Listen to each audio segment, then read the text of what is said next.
I'm gonna sit right here. Huh? How much time? How much is the time?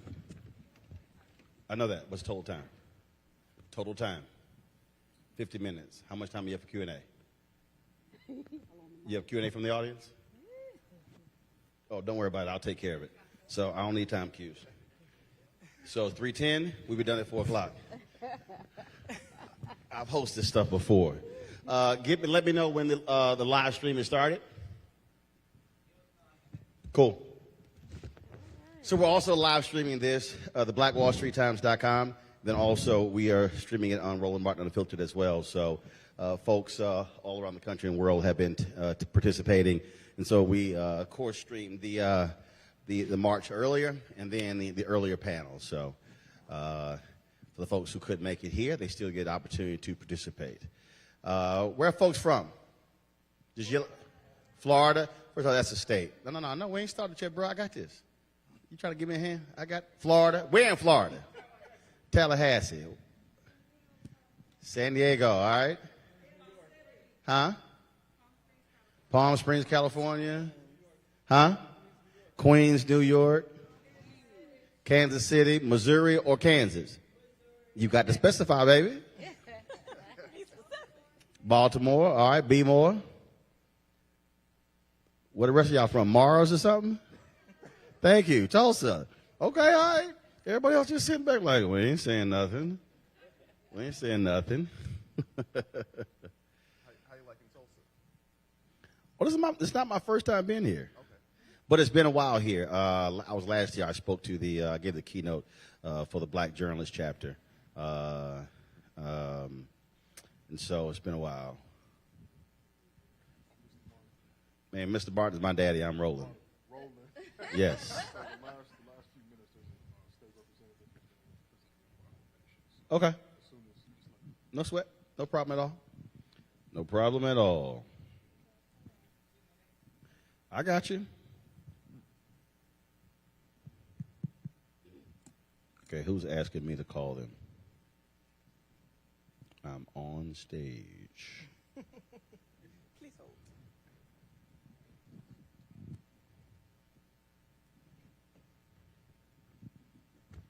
As you texting me? Okay, somebody's texting me. They want to tell me something. I'm like, well, come to the stage and tell me.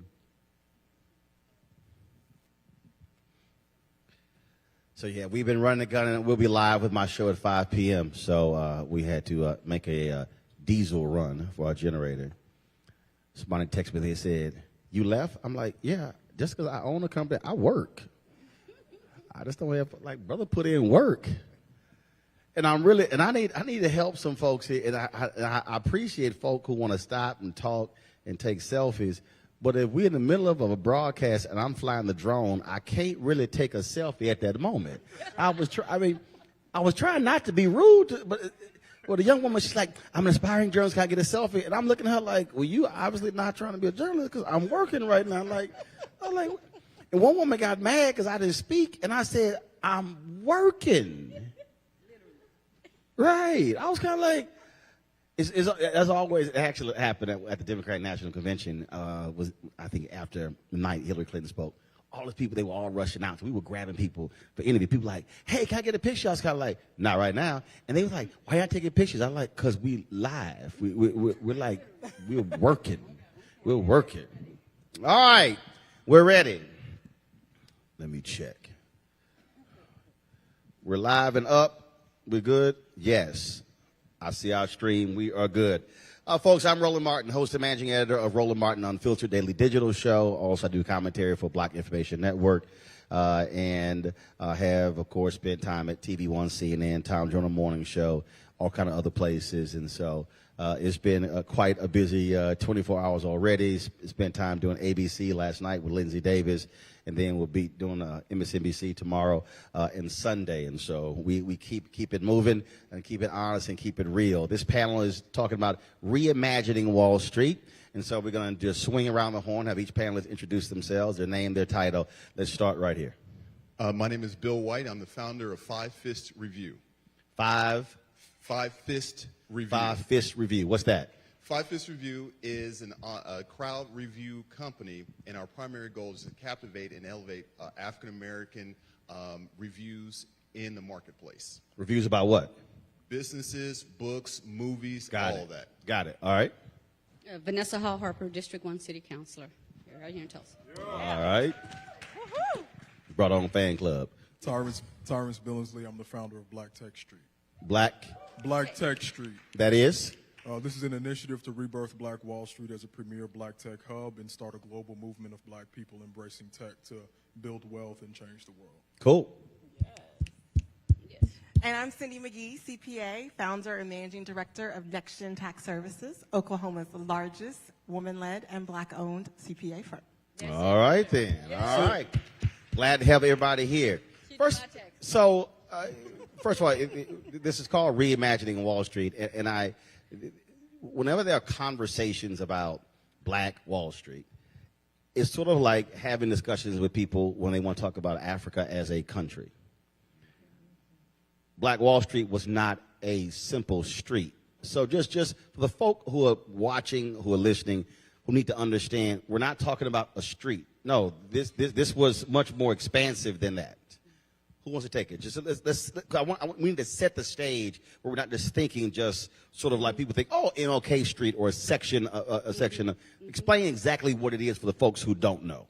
Anybody? Well, Greenwood was a district, and it is called the historic Greenwood District. It was 40 blocks. And so it was a community. It had everything you could possibly need right here in the Greenwood District, everything. And so it was almost a city in and of itself. It was an economy of itself. And so we have, and like you said, have been relegated to a street, or not even a street, or half a block. But it is not. Greenwood is a district. That spirit still lives on, and we are currently boots on the ground working to bring that back. And so when you think of reimagining Black Wall Street, what does that mean to you? What does that mean? To me, I would say that Black Wall Street is not relegated to a location. It's a legacy, it's a spirit, and I think in part what allowed Black Wall Street to be traumatized in the past is that it was central to one location, but the legacy and the spirit of Black Wall Street should permeate this city. It should permeate this country. And when that legacy and that spirit goes well beyond just even 40 blocks, it can't be burned down because it's not just in one location, it's everywhere. And that's where I see the legacy growing to be expansive well beyond just a specific location.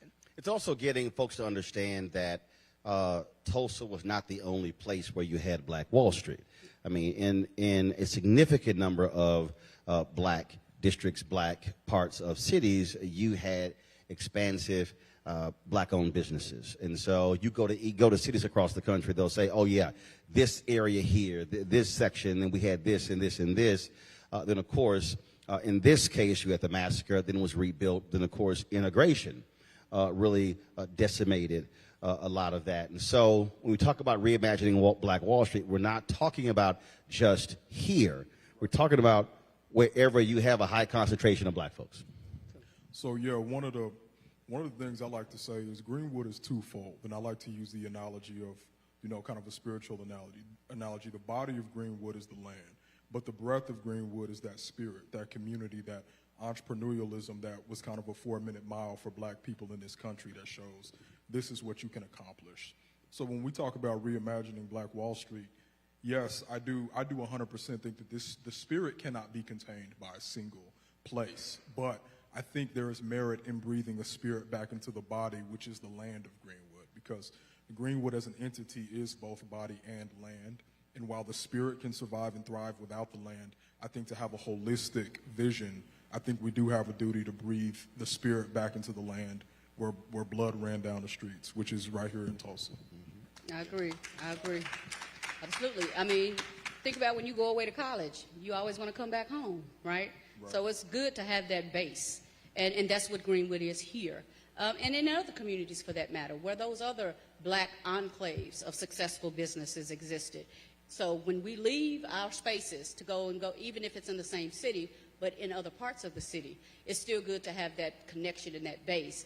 And to ensure that there is still a connection. And I'm not talking about just a spiritual connection in this regard. I'm talking about a financial connection. Right. So still, even if you are doing business on the other side of town or in another city, still have some type of connection to that base. And that's a financial base that we need to make sure exists so that we can continue to cultivate businesses, not only locally, but outside of the immediate communities. See, I think when we talk about black entrepreneurship, black ownership, and I've said this for years, I believe that black America, John Hope Bryant calls it a reboot.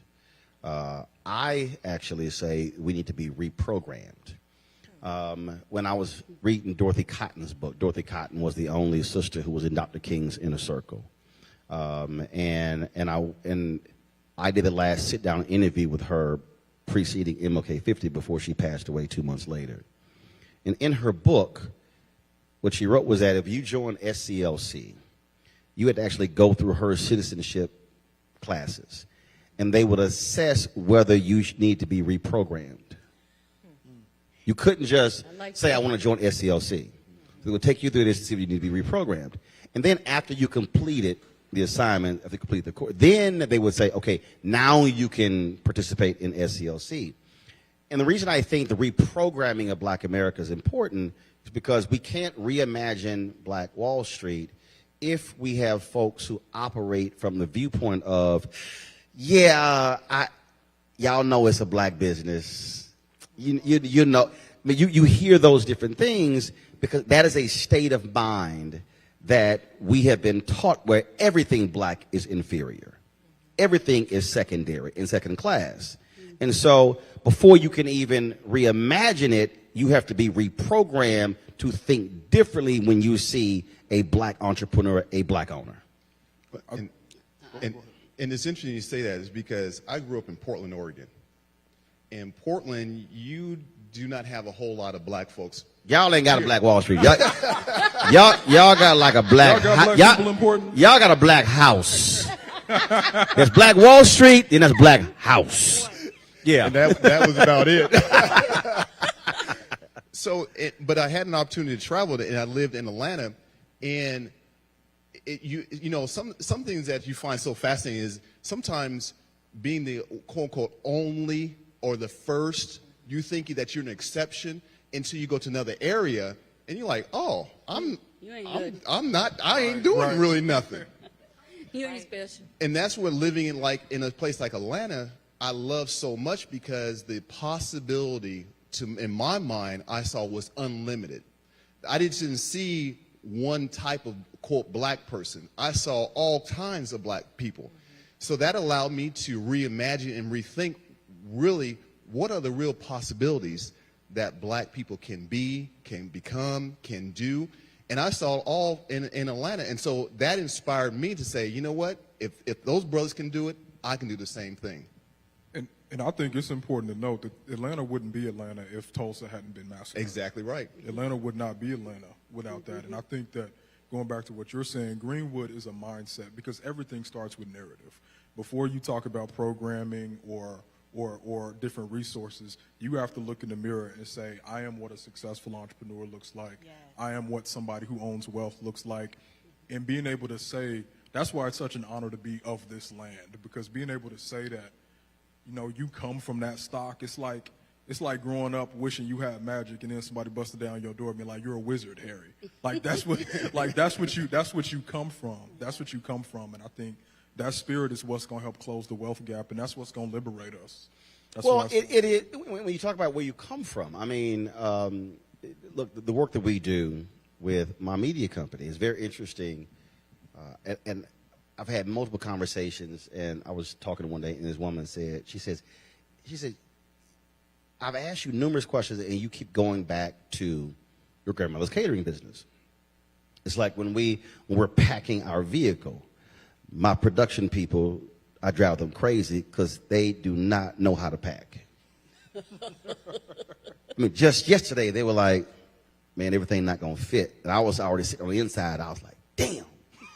I got to walk out there. I was like, man, take that down, take that down, take that, put that here, goes here. They were like, how in the hell he made all this stuff fit? It's because my grandmother had a catering business, and when we had to pack that van and we would have 3 weddings in one day, you didn't like pack it for one wedding, drop it off, come back. No, everything had to fit. I started when I was 7. So everything that I do today, literally when I said I left with my driver and I was working, that was because I grew up with a black woman who had a catering business. My dad was the chef for the business. My mom had a cake business. And so when that is a part of you, you look at this notion of starting entrepreneurship and owning completely different. And the perspective is totally different. So you don't see the world as, let me go get a job and a check. No, I want to write checks. And so that's why when I think about reimagining Black Wall Street, it has to start here. Right. And I think this right here is a block for a lot of our folks to understand how can we truly build capacity with black businesses. I think you're spot on, and I think part of the challenge is because Black Wall Street was destroyed, we don't see black excellence on display. And in the 20s, over a long period of time. Correct. And in the 20s, black excellence was on display on a daily basis.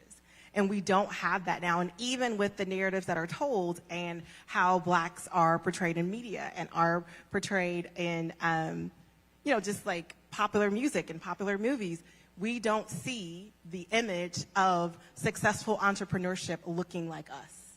And the face of successful entrepreneurship looks like Jeff Bezos. And don't get me wrong, I want my stuff in 2 days. I'm good with that. Amazon, Jeff Bezos is the owner of Amazon. So Amazon, I appreciate you. At the same time, there needs to be more people of color who represent successful entrepreneurship in this country. Okay, not people of color, black. Black. And I will add, that's non-entertainment based. Correct. Because see, if that's all you see, then it's like, that's the only thing we can own. No, that entertainer has an accounting firm. Called Next Gen. That entertainer has a law firm. So there are businesses associated with that's actually what we need to be talking about. So when I'm talking about cats, I'm like, look, you can go to the NBA and never bounce a ball. Yeah. Right. That's reimagining.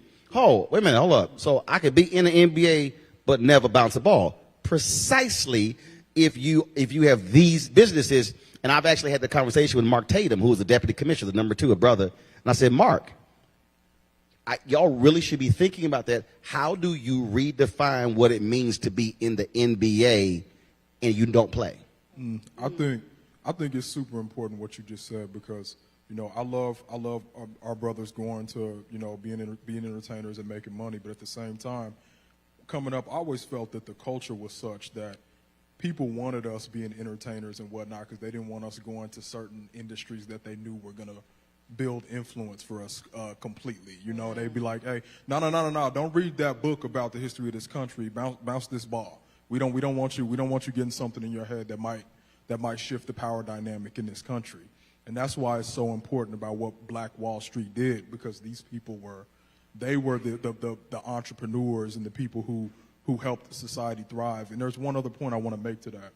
Because a lot of times when we have this conversation, we talk about wanting black people to be wealthy, which I 100% want to do. But when we build out our wealth, we can't look to just duplicate it the way that to be frank, white America has done it in a lot of ways, because there's a lot of inequities in those systems. Our culture is different. And when we build our systems, we have to build it in a way that elevates all of us, not just a few of us, and doesn't just replace white people atop a hierarchy of oppression. We've got to make the hierarchy crumble, and we've got to make it more equitable for everyone. So I think that's really important to note when we talk about building wealth, because I used to want to be Jeff Bezos, but I don't want to be Jeff Bezos. I want to have wealth, but I want to have my community be able to collectively say we're all doing well, and we're in a culture and a system that elevates all of us, rather than just holding up a few successful black entrepreneurs and saying, look what can be done here. It's got to work for all of us, not just some of us. Yeah, very good. I agree. I'll add, you mentioned history, right? The example you said, don't read this book about this country, the history of this country, but just bounce this ball. And I would say that that's so important, to know the history of this country, to know the systems in place. The systems, it's not by accident that the massacre took place. It's not by accident that there were over some 30-odd communities throughout the South that were destroyed in the very same situation and for the very same reasons, right? Because of pure hate and jealousy. And so we have to acknowledge those things and not act as if those systems are still not in existence today. They may not be burning us down and shooting us out because we got guns too now. But what we do know is that these systems are still operating. They are still being very successful in ensuring that certain communities, white communities, are more successful, have more opportunities to be successful. And so for me as an elected official, that's where I'm passionate about. And for us, for so long, and I won't throw anybody under the bus, but our institutions, our local black institutions in this space, in this city, deteriorated for any number of reasons. I was a child, so I don't know. But the reality is that's something that I noticed when I decided I was going to run for office. And so we had to create another chamber of commerce, for example, a black chamber of commerce, because the one we had was not reputable anymore. It had been co-opted. And so building those infrastructures, we created the Power Group, which is basically a way to fund and collect funds so that we can buy our land and develop our community the way we want to see fit. Our urban league went away. It was their license was removed, whatever the case may be. But the urban league has programs that sponsor and support and cultivate black entrepreneurship. And so we were to a very large degree starting from the beginning. But here's why. But here's why. And this is I think hard thing for a lot of us to fully accept. White America has looked at black America the same way America looks at Africa. Mm-hmm. Provide aid and not investment. That's it. I agree 100%. So we have to be we have to understand that philanthropy cannot be the leading economic generator but it's business. Yeah. Exactly. So what happens is, and I have no problem saying names. So what you have is, and I said this publicly before, I don't care. Black Lives Matter got $90 million from all these different corporations. But everybody keeps talking about Black Lives Matter. They don't want to ask, NAACP got more than $120 million. NAACP's budget is funded by corporate America. So NAACP can't fully challenge corporate America when that's how you're being funded. I agree. Our institutions are being funded by philanthropy because we're not getting contracts. So I'm involved in this effort with Byron Allen and other black-owned media folks. Media industry spends $170 billion a year on advertising. Black-owned media gets 0.5 to 1%. So let's say it's 1%. That means all black-owned media in America, everybody collectively, is getting $1.7 billion out of $170 billion. That means that it would take us 100 years to achieve the number that we need. So let's say we wanted to take 17 billion. All right, now it's going to take us a decade. Well, we're now pushing these companies to say, no, your black spend needs to be minimum 5% and needs to go up to 8-10%. That means that if we are successful and we've been nailing companies and they've had to make announcements, now we're looking for the checks. That means that if we hit 10%, that means that we would generate for black-owned media in 1 year what it would take a decade. And so what happens? So we have to start going, y'all want to give 100,000 or 200,000 from this philanthropic donation. Companies have their foundations. We've said, when we met with General Motors, they wanted to meet with us and they wanted to bring the GM Foundation. We said, no, we ain't talking to the foundation. We talking to the bigger budget. And so that's actually what has to change. Black, and let me say this, that's why you got to read Martin Depp's book on Operation Breadbasket. Black civil rights groups cannot be at the table negotiating business deals. Exactly. I agree with that. Memorandums of understandings with civil rights groups should never stand in front of actual black business owners, because that's what we do every day. We don't do civil rights every day. That's what y'all do. If it's a business conversation, y'all can help us, y'all can amplify, y'all can stand with us, but you can't be negotiating a business deal when you're not in business every day. That's also part of reimagining Black Wall Street. We've allowed civil rights groups and philanthropy to lead and investment to be secondary. I agree, and that's why I said chamber first, power group second, and then those organizations that we know have. And that includes the black church. And my wife a preacher. But the black church cannot lead a economic conversation when we're talking about business. And one of the things I find fascinating about black people, I'll say it this way. Oftentimes, we do a bad job of learning how to fall back and support. You have your space. I'm not in your space, but I can support you. It's like me trying to be a pastor of a church. I'm not a pastor, but I can support the pastor, and that don't mean I have to speak for the pastor. That means, hey, pastor, I'm going to support you. You do you. The same thing that you're talking about for these foundations, for civil rights.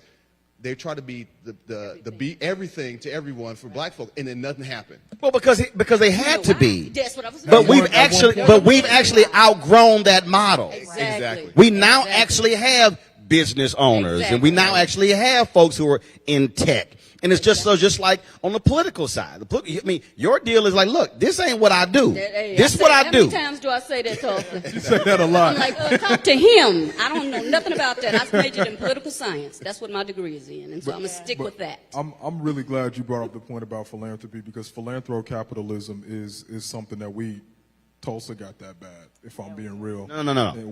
That's every No. Let me be real clear. That's every black community in America. That ain't Tulsa. We special. Right. We special, though. We special. No. Hold up. No, you not. No. See, here's the deal. Look, I do these all around the country, and every city says we special. No, you not. All right, well, you black. that. No, I'm trying to tell you, you ain't special. You black. This is in every city. It's the exact same conversation, and it's because they look at us as, oh, okay, we're going to give you aid. It's like the commercials growing up of the kid in Africa with the fly around. No, seriously, I'm telling you. That's so you understand. That's control. And that's what it's about. I'm going to invest. Aid. No. We want investment. We're gonna give you money, just enough money for you to stay dependent on us, and so we Control. can keep milking you. We can keep milking you as a cause to say, look what we're doing for black folks. When in reality, if you were serious about it, you could have really helped solve the issue. But that's not what and then that's when not we what you're do, trying and to then do. when we go for the aid, Control. we're made to jump through hoops for a small amount. Pennies. Man, See, I've been there. My wife and I have an initiative called School Choice is the Black Choice, and black groups have had to jump through hoops for like $100,000. Yeah, I told one group, I said, first of all, I ain't taking less than 7 figures, so I just want to let y'all know. So then they wanted me to partner with another black group, and I said no, because they only gave out, that group was the only one that had 7-figure grant that was black. I said, no, it's going to be 2. I love that. See, but again, we have to actually force that. So this generation, we talk again, reimagining Black Wall Street. We have to completely force a shift and a change in the philanthropy, in the aid, in the investment, and we also have to let civil rights groups, churches, and all know. Look. Y'all ought to roll with us but you're not going to lead the meeting. You're not going to lead the negotiation because this ain't what you do. And I think that points back to the mindset shift because I think there's two issues. First, we don't think we deserve a seat at the table, and so we don't ask for investment. We accept the aid that keeps And we us don't ask for the dependent. number we really need. You're right. And then we don't allow the people who are best equipped to receive the investment because we have a trust gap in one another. So the right person to step to the forefront and actually get the investment that's needed is not trusted enough to step in front and do it. And that mindset keeps us in a position of no power, accepting aid when we should be seeking investment. So that's real, but I do gotta put the disclaimer out there because some of us be capping hard.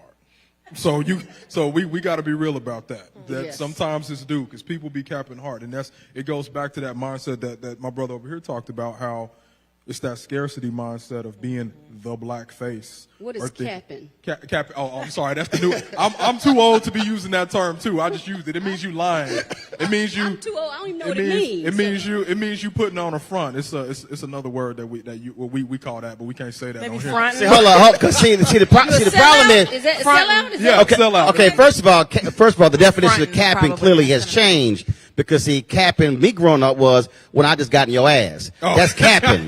So that's why I was like, Yeah, it's a little okay, I'm different. trying It's a to little because when you say capping means Different fronting, hell, generation. we said you fronting. Yeah, you front. Yeah, See, so we ain't got to do. We don't need a new word for fronting. No, okay. Just call it fronting. Yeah. some people be fronting hard, and that's real because I mean this idea that being the black person and that there's only room for somebody at the top, that has kept us down for so long. So I agree with you, but the systematic distrust our community has of people like that is not unmerited. I mean it's Judas and the Black Messiah. The reality is that when we allow the white community to identify and select our leaders for us, Say Never. that. that's a problem. And That's we a see problem. that everywhere, and we certainly see it here. And they choose who our leaders are. They legitimize who they will listen to and respond to. I have had multiple people in this community, white people in high corporate as well as philanthropic spaces, tell me, well, you all need to get on the same page and come to an agreement, and then we can come in.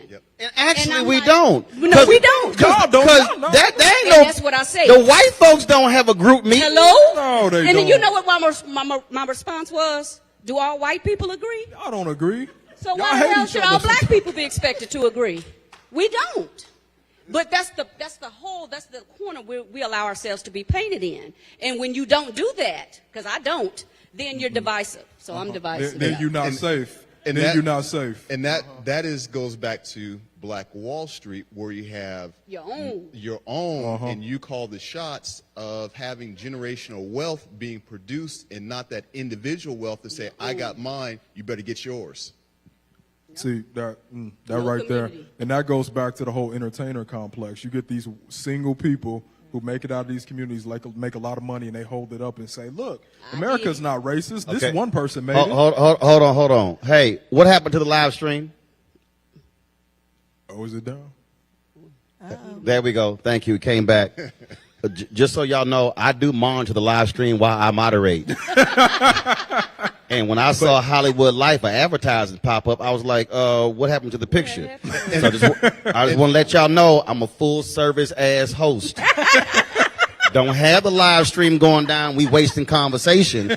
We ain't just talking to the room. We talking to everybody who's out here. Okay, go ahead with your finish your And point. so, like you're talking about, one of the things that is so people oftentimes will highlight is that entertainment of, well, look at Tyler Perry, look at Right. Oprah, look at these 1 and 2. But I'm like, I've driven across this country, and every little small town has CEOs that has $1 million buckets. Right. And I say, why don't we have the same thing? And I think they did a masterful job of sending a clear and present message to black folks. That's why there was no more black townships after Black Wall Street. You didn't see any going out towards Utah, California. They had to jump to California, L.A., and up to Seattle, Portland. And other than that, there were no more black townships because the message, you talk about reimagining, was sent. Don't you ever try to prosper again, or we're going to take you out. And they did, and they rebuilt it. And then what happened? We got the highway. We got the highway through our community. So part of that is that was same thing happened in New York City, Yep. Chicago. Yeah, So that was an Major black so I city. mean transportation Intentional. transportation secretary Pete Buttigieg was doing interviews talking about that, and people were going like, "Oh my God, what is he talking about? Racism with buildings?" And we were like, "You clearly have not paid Right. any attention to American history." Exactly. Right. Any major city you Yeah, go in a major city, and they will literally split, and that Literally. it was by design Intentional. how it was done, Yes. and so but that's where the history comes in. So the problem is you got people who don't know, so they grow up and they go, "What are you talking about?" You like And think they know. You That's the need problem. to like you got to go back and understand, what was done. The thing I constantly say on my show to our folks is, if you truly sit back and look at American history, every period in American history where there was black success was followed immediately by white backlash. a white lash. Every single period. So the reason when you look at the ups and downs of black folks, go up, fall back 2 steps, claw back, fall back at every single step. And so really, that's why we said earlier, why I said we have to see a continuous. Right. We have to actually create 2, 3, 4 consecutive generations of successful entrepreneurship where it's not build it up and then boom, next generation it collapses. Johnson Publishing Company. Right. Perfect example. I can go down the line, build up, then collapses. No, it has to be continuous. Otherwise, we're going to your point, we have to rebuild all your local institution. We're going to always be rebuilding. So we're going to expend so much energy having to rebuild as opposed to build something and then position it for the future, which means to folk, and we don't want to deal with it, but you can't run it forever. That's true. And A succession plan. You have to create a succession You gotta plan do that. for churches, nonprofits, all of and it. businesses. All of it. We don't want to let go of the wheel sometimes, but Amen. here's something that I want to say, because as I've been doing this work with Black Tech Street, I've heard some people make these little sly comments. They're like, "Yeah, we love what you're doing. I mean, I think that's the answer. Don't worry about reparations." And I want to say on camera, nah. That's not there's a lot of people who would like to hold up black entrepreneurs and just be like, "Nah, y'all just do it. We don't need no reparations." That's a lie. And the only reason I bring that up is because anytime I get on camera or anytime anybody gets on camera during this weekend, something about reparations should be said, because that is deserved. That is deserved. And Absolutely. I think But what we do have to do is we have to understand what it goes up against. I got a bunch of folks, they like, Roland, we mad at you because you call reparations a pipe dream. And they were like, why? I said, because I don't trust white people going to actually do it. Oh, yeah. And I had to walk these people through. Uh-huh. And I said, show me the 218. Look, I just had Congressman Jim Clyburn on my show last night. He is the one who whips the votes in the House on the Democratic side. He said, we do not have the votes right now for H.R. 40. We don't have it. And so when I was arguing with people and they were sitting there going, man, folks should not vote, I said, fool, you can't be hollering reparations and don't vote, because the very folk who you need to vote for them, I said, then the guy was like, well, we got to vote for both sides. I said, can you show me a Republican in the House, Man. just one Just one. that's actually signed on H.R. 40? You can't. I said, so what options do you have? And I began to walk these folks through. And I told one guy was like, he says, well, why aren't you doing reparations every day? I said, because other folks are, and somebody got to focus on the other stuff. So our fight going after the dollars, Right. going after the contract, I said, somebody got to do that. That's And right. this is where, again, I think where we go from collective, we make a mistake, that there are lanes Right. in progress. Stay in your If lane. there's a 10-lane highway, 5 going one way, 5 going the other way, everybody can't drive in the same lane or it's going to be a traffic jam. that's true. So somebody's got to be, okay, I need you getting the accounting contracts. I need you getting the tech contracts. I need you at City Hall doing what you do. I need you getting the contracts in your area and targeting that. And then we come together, all right, how much y'all getting, how much y'all getting, okay, what do you need? Otherwise, Support, yeah. we're not hitting the system. Pre-COVID, there were 2.6 million black-owned businesses in America. 2.5 million had one employee. Yeah. Yeah, Doing most an of them average can't, right. revenue of $54,000. Yeah. 7 years ago, we had 1.9 million black-owned businesses, 1.8 million had one employee. We increased they're doing average revenue of 110,000. So we added 700,000 new black-owned businesses, but the revenue got cut in half. Right. So when COVID hit, now you see why 41% of black-owned businesses lost. Because hell, 2.5 million only had one employee. So when we're talking about how do we reimagine Black Wall Street, we have to put this word in our brains, and it must lock in our brains. Capacity. Right. You can't build unless you're able to grow, hire more people. So I keep telling the folk, stop getting excited. So-and-so got a business. Yes, but are they a single employee business? Right. That's also part of the deal. Because, no disrespect, you're not a business if you're a single employee. They call you self-employed. You're not. No, you're not. It's just you. Right. It's You're your not. hobby, self-employed. Your hobby. Right. And I mean, and we got to be honest about that, which means we got to have capacity conversations. Right. How do you grow How do you from build 1 capacity? to 2 to 5 to 10 to 20? Because that's also how you hire. Strong chambers is how you do that. That's That's real. why it's so important to have chambers who are focused. Now, we have the general chambers, the citywide chambers, but we have to have strong black chambers whose whole purpose for being is to build and support black businesses. And so that's how you take that one plumber just going out doing 2 to 3 or 4. And I'll add, you said build and support black businesses. I will say build, support, and grow. And grow. Yes. Because, see, I've spoken to a lot of these black chambers of commerce, and I keep saying I know. every year you should be saying, did we grow from last year to this year? This year. If you didn't, Outcome. somebody not doing their job. Exactly. Course correct. And that's what our counterparts do, quite frankly. And I feel like all too often in our community, we are so solo focused on trying to find our own path to success that we're not even open to asking the people who have gone down the path before us in order to learn the lessons. I grew my company from 1 employee to 20 in 2 years. That's it. Yes. Amen. God is good. And I talked to other business owners who want to hear how it was done, and those people don't look like me. And when I talk to people who look like me, they don't believe me.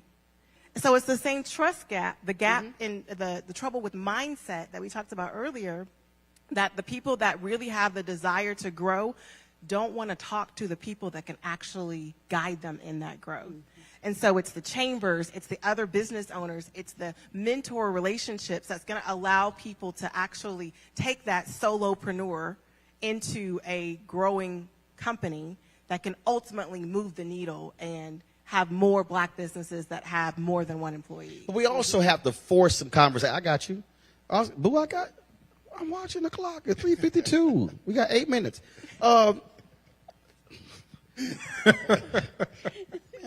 got it. I've only done TV since I was 14. All right. But we also got to have hard conversations. Yes.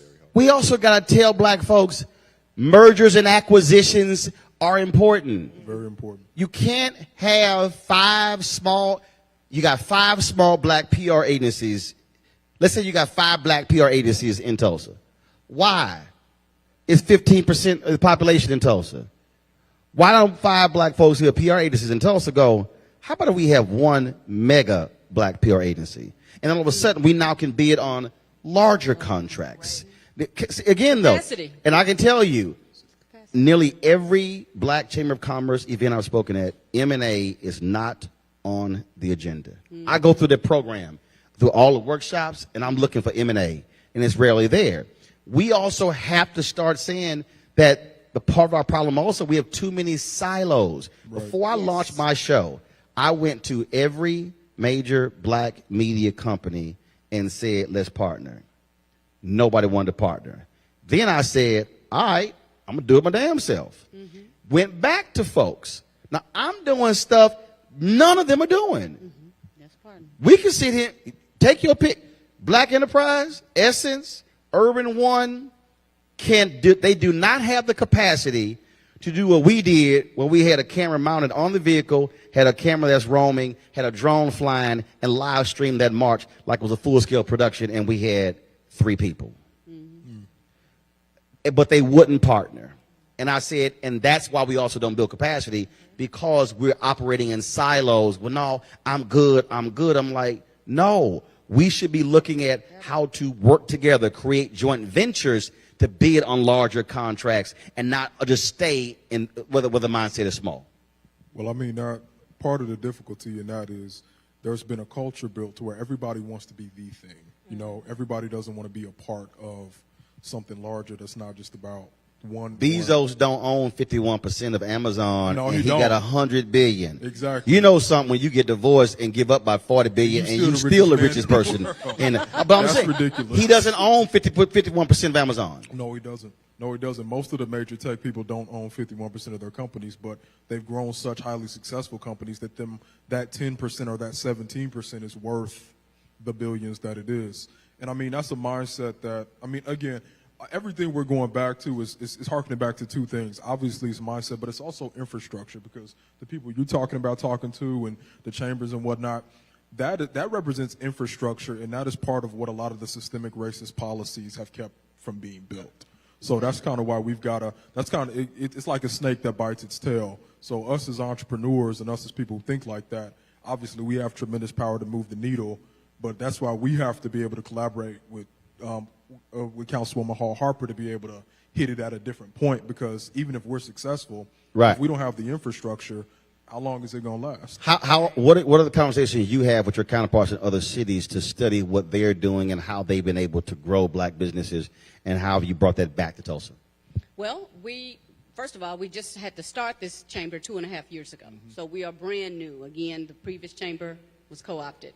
And so COVID hit. We were planning to go to other cities, and so, but we're depending on, it's just really online, it's duplicating, because I'm from the public health field. And so we believe in best practices, looking to see what other communities are doing, other chambers are doing successfully, and duplicating those things. And so one of the things we've done similar, that we got an idea out of Kansas, Missouri, was that to create and to bring our contractors, our black contractors together. Mm-hmm. So the painters, the electricians, everyone that plays a part in building a facility like this, for example. How can we pull them together? That's right. And ultimately become a developer? Right. Right, because we have the skill sets. Right. They're all separate companies. They're too small individually. They're too small to do anything together, just like the example you used earlier. But when we bring them together and say, look, we can actually build on this $5 million project. Or this Which means they can be it as a project. joint venture. Exactly. Yes. Right. Come together and do it together. We just got to overcome that mindset of, no, I'm good in my little corner. I'm taking 3 questions. All right, camera follow. I'm taking 3 questions. Step out in the aisle if you got a question. If you ask a question, you got to be vaccinated. Your ass ain't got your shot. You can't ask no damn question. You got a shot? You got your shot? Show me your card. Okay, all right, come on. Stand up. Name, question. I got the microphone. Put your hands in your pocket. If you touch the microphone, I'm going to hit your hand. I know you do a lot of work in Ghana, and I have the interest too. How do you see us reimagining and taking this conversation to the diaspora? Who wants that one? Doing business in Africa. Oh, you said back in Africa? Doing business with Africa. So, you know, part of what we hope to do with Black Tech Street is kind of what Greenwood was as an example for Black America. We want Black Tech Street to be a model, a replicable, scalable model for Black communities across the world. So we envision the African diaspora, specifically in Africa, being able to embrace tech to build wealth and solve some of their own problems. I mean, Akon building his city over there, obviously that's incredible, but Africa has massive potential to capitalize on the tech wave, and that could really be the source of what redevelops our motherland continent. Easiest thing to do is connect with Africans who are already here. That way you already have the relationship. That's important as well. And a lot of major cities also have African chambers of commerce. To your point, that's how you also connect with those businesses. Next question. Who we got? Anybody? Y'all that scared? Yes, thank you. Come on. I'm going to start calling, like in school, I'm going to start calling on people. Definitely not scared. Hi, Shelly Terry. Thank you so much for the panel. You're great. Saw you at NCCU. My question was, I'm a native Tulsan, currently working remotely in Tulsa so that I could come to this event.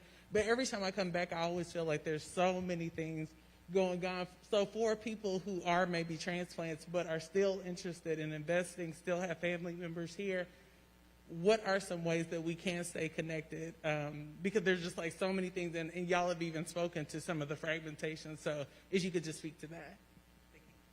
I would say, if I heard you correctly, but as ways to connect and stay connected, I would say, again, supporting those institutions who has a specific goal and mission to build and support and grow, I'm going to add that on there, black businesses. So the Black Wall Street Chamber of Commerce, I have the information with me so that you can do that. You can go onto the website. The Power Group, which is the first black, basically funding source where we are working to pool our monies together. It's in the spirit of Bujama, pull our monies together so that we can start buying land and developing it ourselves. And so what we need is not one-time investments, but long-term investment. Make a commitment. Multi-year contracts.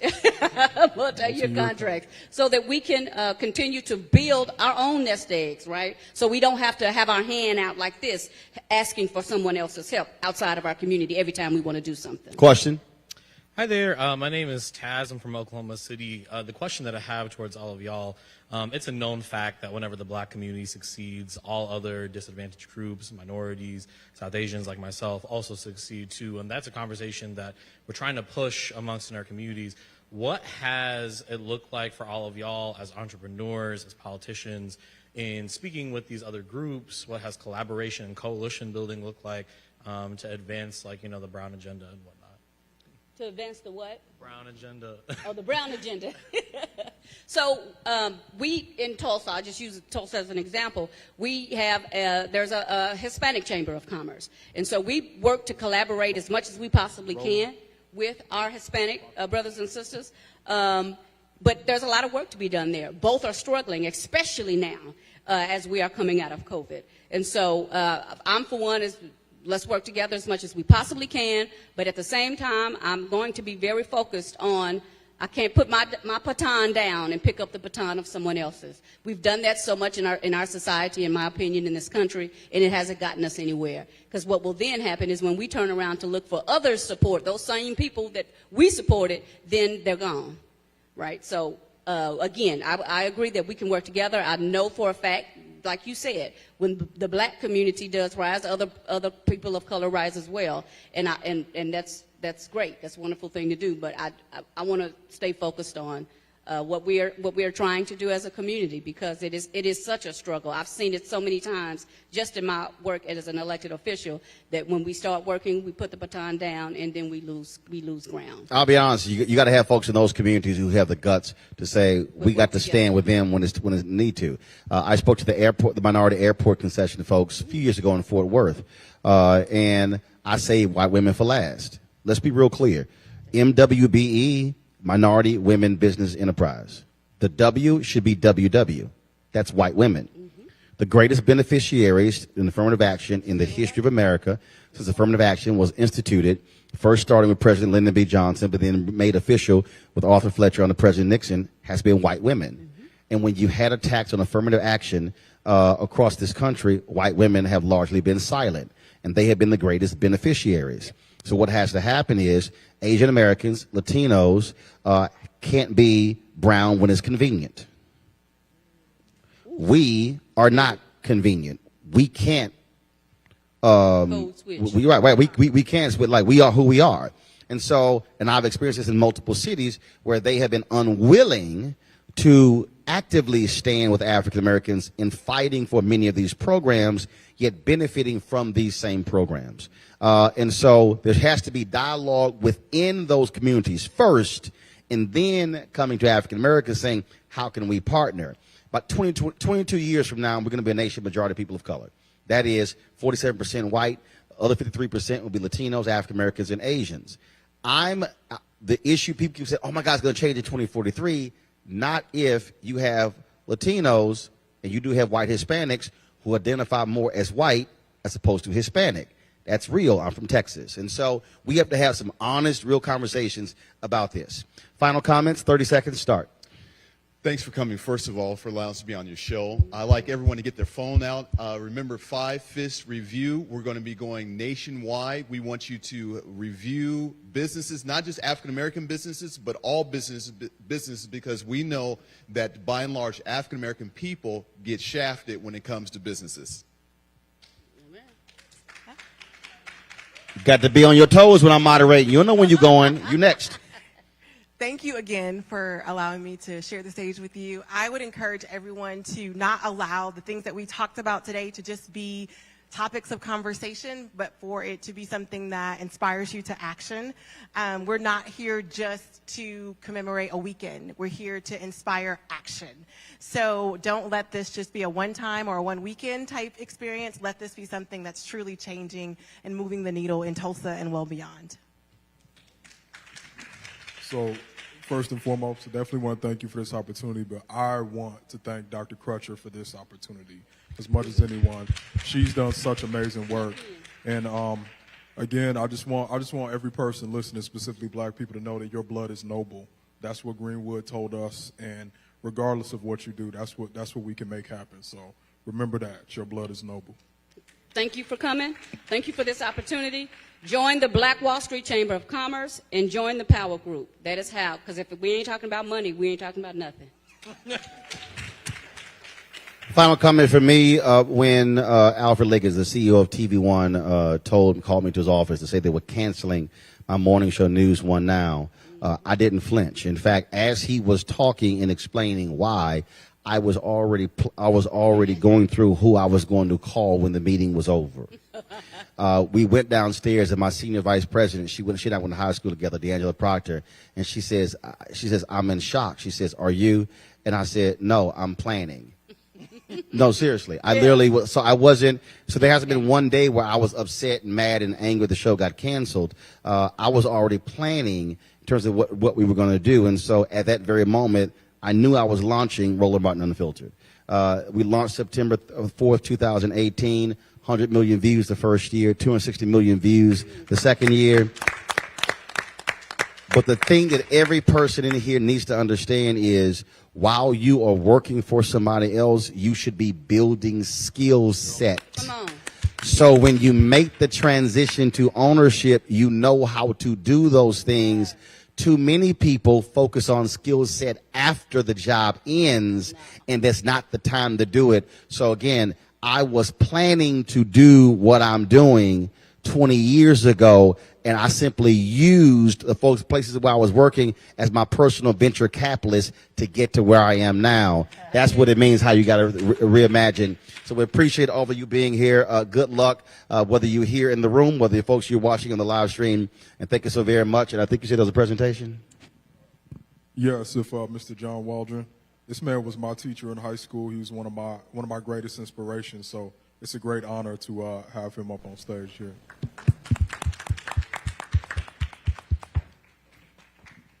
I would say that Tyrants was enrolled in my class, but I'm definitely his student today. The state of Oklahoma, a citation of recognition, Tulsa, Oklahoma, Black Tech Street. Whereas the Greenwood district of Tulsa, Oklahoma, also known as Black Wall Street, was a thriving community of African-American entrepreneurs, visionaries, and workers collaborating and creating one of the most thriving black communities in America.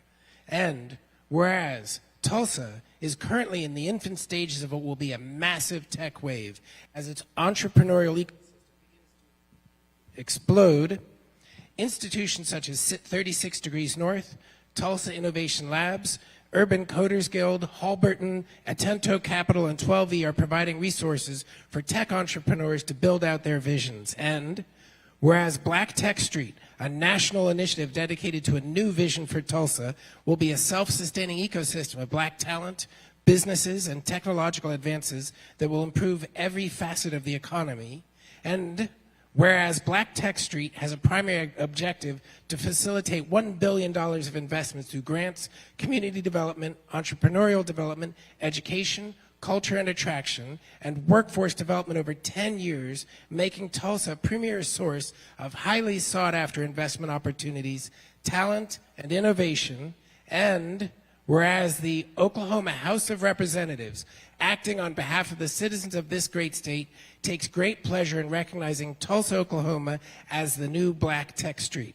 Now, Therefore, pursuant to the motion of Representative John Waldron, the Oklahoma House of Representatives extends to Tulsa, Oklahoma, Black Tech Street its sincere appreciation and directs that this citation be presented.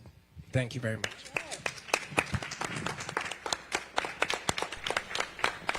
Now it's time for those state contracts. Show me the money. Folks, thank you so very much. We appreciate it. Thank you. Reparations. In the words of Frank Lucas, Now. I'm going to get that check. Oh, hold on. Dr. Crutcher.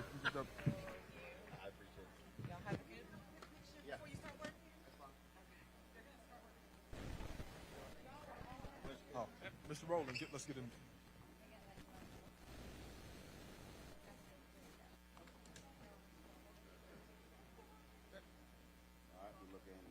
Vanessa, come on.